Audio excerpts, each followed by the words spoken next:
బ్రహ్మోత్సవాలు బ్రహ్మాండంగా జరుగుతున్నటువంటి సందర్భం. ఈ వాడపల్లి దేవస్థానం చైర్మన్ గారైనటువంటి మేమందరము ముద్దుగా పిలిచే గబ్బర్ సింగ్ గారు, అలాగే ఈ కార్యక్రమాన్ని ఎంతో ఉత్సాహంతో, ఎంతో దైవ చింతనతో, ఏ లోటు రాకుండా సామాన్య భక్తుల నుంచి అందరికీ కూడా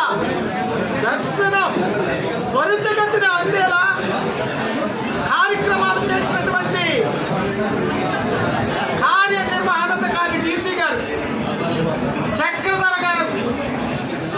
వారిద్దరిని మనస్ఫూర్తిగా మానవ సేవే మాధవ సేవని సూక్తిని వారిద్దరూ ఆకలింపు చేసుకుని ఆ వెంకటేశ్వర స్వామి సన్నిధిలో